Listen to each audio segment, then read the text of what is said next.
Hello guys, आप सब लोगों का स्वागत है श्री राम स्पीच से चैनल पर। मेरा नाम मीना गोस्वामी। आप सब कैसे हैं? मैं आशा करती हूँ आप सब बहुत अच्छे होंगे। आप सबको राधे राधे, जय श्री कृष्ण। जैसे कि हम लोग पिछली क्लास में वर्णमाला अच्छे तरीके से समाप्त कर चुके हैं।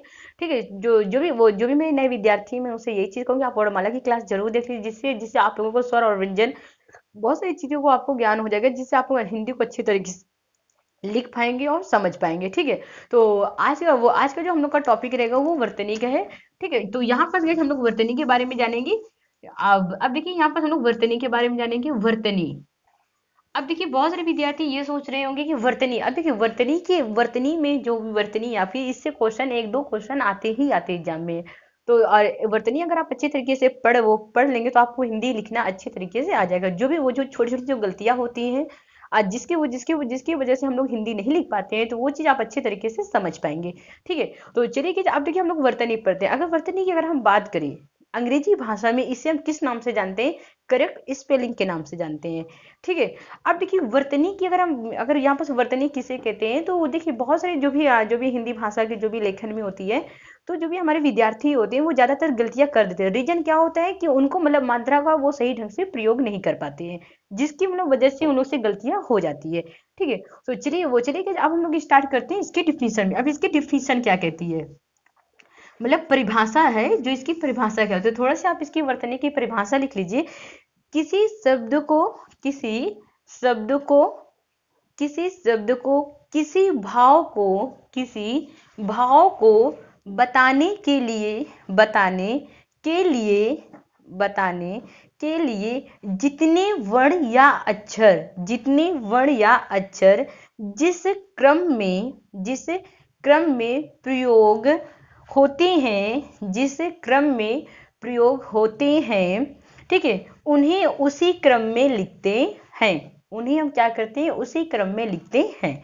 ठीक है, तो उसी को गाइस हम क्या कहते हैं? वर्तनी कहते हैं। ठीक है, उसी को हम लिखते को क्या कहते हैं? लिखते को हम क्या कहते हैं? वर्तनी कहते हैं।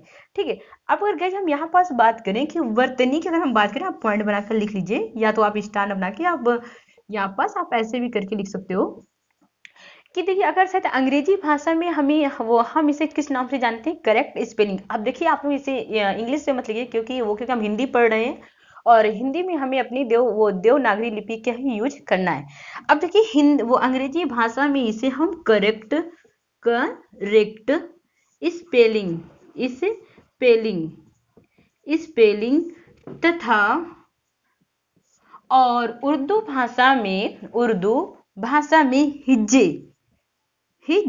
अगर आपके एग्जाम में पूछ लिया गया कि वर्तनी को उर्दू भाषा में किस नाम से जानते हो, तो आप गाइस बताओगे हिज्जे नाम से। ठीक है, हिज्जे हिज्जे कहते हैं। क्या कहते हैं गाइस? हिज्जे कहते हैं।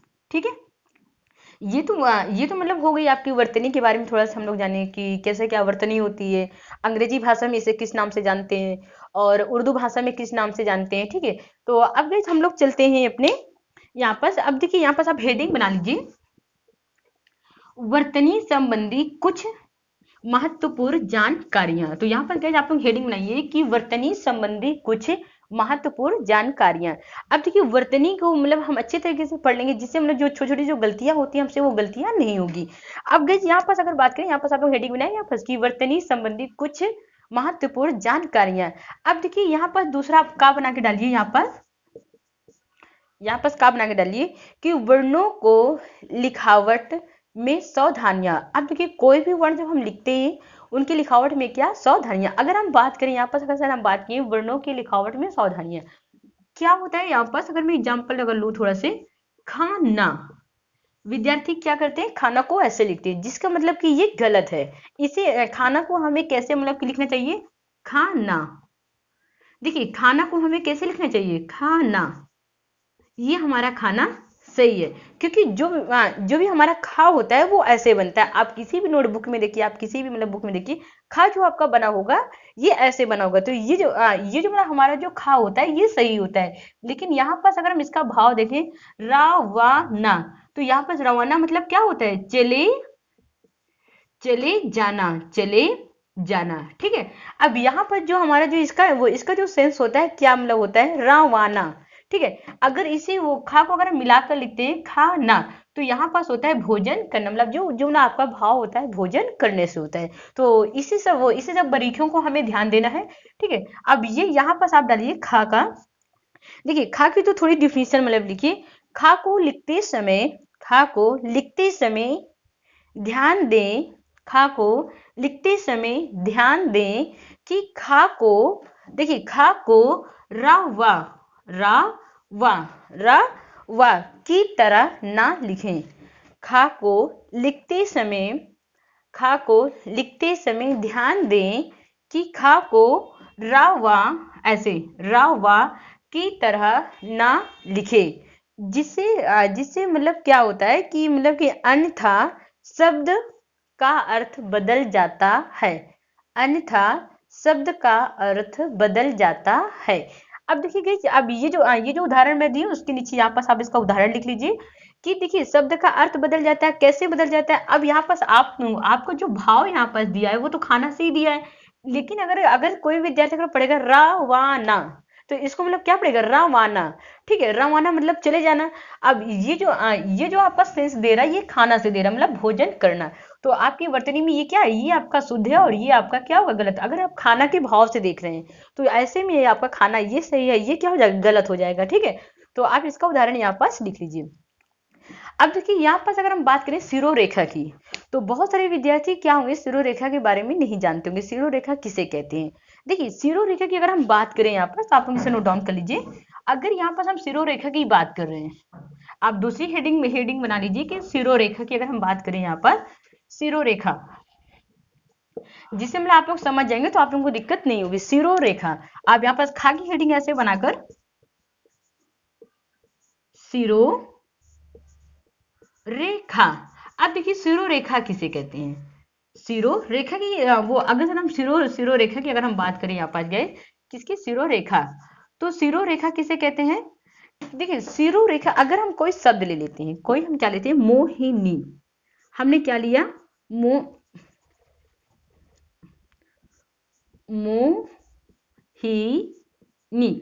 क्या होते हैं बहुत सारे विद्यार्थी अगर लिखते तो ऐसे मोहिनी खाना, मोहिनी खाना खाती है, मोहिनी खाना खाती है, ऐसे कर वो ऐसे कर देते हैं। अब देखिए मोहिनी, अब देखिए कहने का मतलब ये चीज है मोहिनी। अब ये अगर शायद मैंने आपको स्वर और व्यंजन वो आपको व्यंजन में बताई थी कि देखिए माँ को जब हम लोग लिखते हैं उसके ऊपर क्या लगाते हैं सिरोरेखा लगा देते हैं, लगती है सिरोरेखा। जब हमने मात्राएं बताई थी ऐसे हमने इसके ऊपर सिरोरेखा लगाई थी। अब देखिए यहाँ पर जब हम सिरोरेखा खींच देते हैं, क्या खींच देते हैं सिरोरेखा, तो ये मतलब हमारे नए शब्द का निर्माण हो जाता है, नए शब्द बन जाते हैं। नए शब्द कौन सा है मोहिनी बन गया आपका। इसके ऊपर हमने क्या किया सिरोरेखा लगा दिया, तो ये मतलब हमारा खाना बन गया। इसके ऊपर हमने क्या किया सिरोरेखा लगा दी खाती है, तो ये मतलब हमारा एक वाक्य बन गया मोहिनी खाना खाती है। अब देखिए यहाँ पर हमने सिरोरेखा लगाने से हमारा ये क्या बन गया एक मतलब एक शब्द बन गया मोहिनी बन गया। इसके ऊपर सिरोरेखा लगाने से क्या बन गया एक खाना, एक शब्द बन गया। इसके ऊपर भी सिरोरेखा लगाने से ये क्या बन गया एक शब्द बन गया। अब देखिए इसी को अब बहुत सारे विद्यार्थी क्या करते हैं बस ऐसे करके लिख देते हैं मोहिनी। ये मतलब क्या होता है आपका गलत होता है। ये आपका क्या होता है ये मतलब देखिए ये माँ का अलग सेंस है, ओ का अलग सेंस है, ये इसका ये अलग अलग मतलब कि वो दे रहा है। अब देखिए अगर हम इसके ऊपर क्या लगा दी मोहिनी, तो ये हमारा एक शब्द बन जाता है। ठीक है, एक नए शब्द का क्या बन जाता है निर्माण बन जाता है। अब देखिए बहुत सारे विद्यार्थी ये भी सोच रहे होंगे। देखिए अब देखिए सिरोरेखा कहाँ कहाँ नहीं लगती है, तो आइए गाइस अब हम लोग डिस्कस करते हैं कि कहाँ कहाँ नहीं लगती। थोड़ा सा आप लोग सिरोरेखा के बारे में इसकी डिफिनेशन लिख लीजिए। कहने का मतलब ये चीज है सिरोरेखा कुछ वर्ड ऐसे होते हैं, कुछ वर्ड ऐसे होते हैं जिनके ऊपर सिरोरेखा तोड़ी जाती है। कुछ वर्ड ऐसे होते हैं जिनके ऊपर सिरोरेखा तोड़ी जाती है। ठीक है, जिनके ऊपर सिरोरेखा तोड़ी जाती है। ठीक है, चाहे वे कामा लगाकर, चाहे वे वर्ण के मध्य में, चाहे वे वर्ण के मध्य में क्यों ना ही हो, क्यों ना ही हो। ठीक है, देखिए वो मतलब गाइस क्यों वो कौन कौन से हैं आपके जो मतलब तोड़ी जाती है। अब देखिए यहाँ पर अगर देखा जाए कौन कौन से शब्द हैं जो मतलब की तोड़ी जाती है। अब यहाँ पास है आपका जैसे आपका हो गया धा, ठीक है। अब यहाँ पास आपका था हो गया, ये आपका श्रा हो गया, ये आपका भा हो गया, ठीक है। अब भा के बाद अब ये चीज हो गया आपका, जहां जहां हो गया, अब ये आपका शा हो गया, क्या हो गया, सा हो गया, और आपका आ हो गया। मतलब इनके ऊपर चाहे ये वर्ण के मध्य में ही क्यों ना हो, अगर कोई शब्द में अगर हम लिखते हैं, यहाँ पर शिरोरेखा तोड़ी ही जाती है। जैसे गाइस हम लोग लिखते हैं धर्म, धर, जैसे जैसे गाइस हम लोग यहाँ पास लिखते हैं धर्म, देखिए ऐसे करके लिखते हैं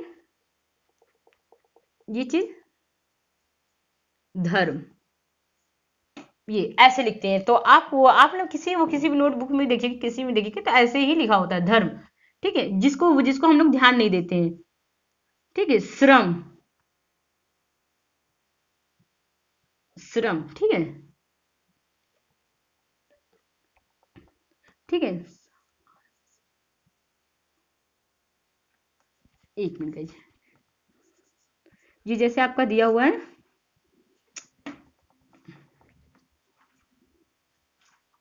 श्रम, ठीक है। तो इसी तरह ये मतलब हो गया आपका अन्यथा। अब देखिए यहाँ पास अन्यथा की भी बात करें, अन्यथा, इसके ऊपर सिरोरेखा टूटी आपकी, ठीक है। तो इसी तरह अब देखिए यहाँ पास आप ये चीज क्वेश्चन बन सकता है कि मैम क्यों मतलब इसी इसी मतलब वर्ड पर ही सिरोरेखा क्यों क्यों टूटी। तो आप यहाँ पास ये चीज कह सकते हैं या लिख सकते हैं कि मतलब कहने का मतलब ये चीज है कि सिर्फ मात्र इसी धा, था, श्रा, भा, सा और आ, इसी के ऊपर सिरोरेखा इसलिए टूटी क्योंकि इसके ऊपर क्या है, जो भी मतलब अच्छा जो गोल गोल होते हैं, जो गोल गोल से बनते हैं, ये आपका गोल गोल बना है, ऊपर साइड ये बना है, ये बना है, तो यहाँ पर सिरो रेखा क्या होती है, टूटती है। इसी तरह आपकी ये जो आ स्वर होता है, इसके ऊपर भी क्या होता है, चाहे छोटा वाला हो या बड़ा वाला, छोटा हो या बड़ा हो, इसके ऊपर भी सिरो रेखा क्या मतलब टूटती है। और एक आप नोट में लिख लिख लीजिए यहाँ पर, शेष सभी वर्ण में सिरो रेखा लगाई जाती है, ठीक है। शेष सभी वर्ण में सिरो रेखा लगाई जाती है, ठीक है। अब देखिए हम लोग आते हैं संयुक्त वर्ण में आते हैं। अब संयुक्त वर्ण किसे कहते हैं, अगर शायद यहाँ पास मैं संयुक्त वर्ण की बात करूं, संयुक्त वर्ण, संयुक्त वर्ण को हम लोग वो वर्ण संयोग के नाम से भी जानते हैं, ठीक है। संयुक्त वर्ण को हम लोग अब यहाँ पर दिया हुआ है संयुक्त वर्ण, संयुक्त वर्ण को हम लोग वर्ण संयोग भी कहते हैं। कहने का मतलब ये चीज है कि हमारे हिंदी मतलब वो वर्णमाला में हम लोग स्वर और व्यंजन को, देखिए हमारे हिंदी वर्णमाला की अगर हम बात करें तो स्वर और व्यंजन से ही मतलब मिलकर ही एक शब्द बनते हैं, ठीक है। अगर शायद हमें अपनी बात या अपने भाव को मतलब बताने के लिए, प्रकट करने के लिए हमें ध्वनियों की आवश्यकता पड़ती है। जब मतलब उसी मतलब ध्वनि को जब हम लिखित रूप दे देते हैं, अंकित कर देते हैं, चिन्हित कर देते हैं, तो वे मतलब हमारे क्या बन जाते हैं, वर्ण बन जाते हैं, ठीक है। तो चलिए कि यहाँ पास आप मतलब लिख लीजिए कि वर्ण, अगर से यहाँ पास हम बात करें संयुक्त वर्ण की डिफिनेशन, आप मतलब लिख लीजिए कि दो वर्णों से मिलकर बना वर्ण, दो वर्णों से मिलकर बना वर्ण संयुक्त वर्ण कहलाता है, ठीक है। दो वर्णों से मिलकर बना वर्ण संयुक्त वर्ण कहलाता है। अब गई अगर यहाँ पास हम बात करें, यहाँ पास और एक आप पॉइंट बना के लिख लीजिए थोड़ा से, कि यहाँ पास कि जब जब व्यंजन आधे में बनते हैं, जब व्यंजन, अब देखिए कुछ व्यंजन जो होते हैं आपके, जब हम व्यंजन को कुछ मतलब व्यंजनों को आधे में लिखते हैं तो उसके नीचे गैस क्या मतलब लगा देते हैं, हलंत लगा देते हैं, ठीक है। जब हम कुछ व्यंजनों को आधे में लिखते हैं तो उसके नीचे हलंत लगा देते हैं, ठीक है। उसके नीचे क्या लगा देते हैं, हलंत लगा देते हैं। यदि शब्द के मध्य में आए तो, यदि शब्द के मध्य में आए तो कुछ व्यंजन आधे हो, तो कुछ व्यंजन क्या होते हैं, आधे हो, तो उन्हें आधा लिख सकते हैं, उन्हें हम क्या कर सकते हैं, उन्हें हम आधा लिख सकते हैं। कुछ व्यंजन, अब जो भी किंतु कुछ व्यंजन आधे नहीं लिख सकते हैं, कुछ व्यंजन आधे नहीं लिख सकते हैं। तो गाइस वो मतलब कौन कौन से व्यंजन है, एक गाइस होगा आपका खड़ी पाई। अगर यहाँ पास बात करें, यहाँ पास एक जो आपका व्यंजन होगा खड़ी पाई, खड़ी पाई होगा, और दूसरा जो आपका होगा बिना पाई का, क्या होगा, बिना पाई का। तो गाइस कल की क्लास में इसे हम अच्छे तरीके से क्या करेंगे, डिस्कस करेंगे। ठीक है, बिना पाई खड़ी पाई क्या है। ठीक है, तो कल की मतलब क्लास में हम लोग मिलते हैं। ओके, धन्यवाद।